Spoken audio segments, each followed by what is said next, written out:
Hello, today we are reading Chapter 5 of Frog and Toad Together, written and illustrated by Arnold Lobel. Chapter 5 is titled The Dream, and it begins on page 52.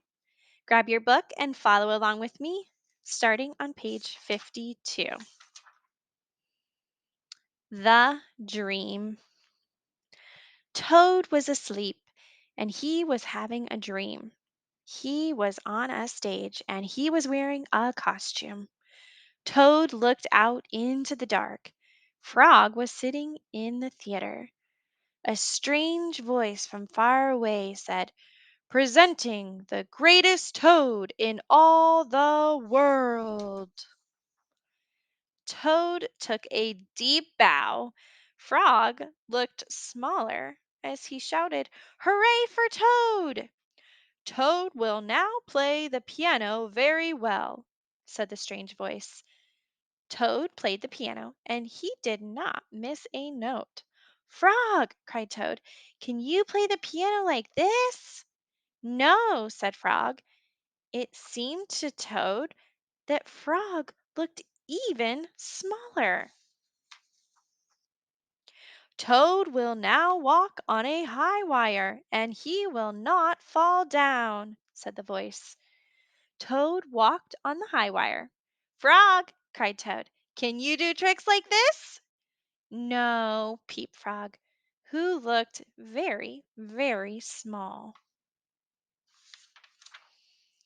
"Toad will now dance, and he will be wonderful," said the voice. "Frog, can you be as wonderful as this?" said Toad, as he danced all over the stage. There was no answer. Toad looked out into the theater. Frog was so small that he could not be seen or heard. "Frog!" said Toad. "Where are you?" There was still no answer. "Frog, what have I done?" cried Toad. Then the voice said, "The greatest Toad will now—" "Shut up!" screamed Toad. "Frog! Frog! Where have you gone?" Toad was spinning in the dark. "Come back, Frog!" he shouted. "I will be lonely." "I am right here," said Frog. Frog was standing near Toad's bed. "Wake up, Toad," he said. "Frog, is that really you?" said Toad. "Of course it is me," said Frog. "And are you your own right size?" asked Toad. "Yes, I think so," said Frog. Toad looked at the sunshine coming through the window. "Frog," he said, "I am so glad that you came over." "I always do," said Frog.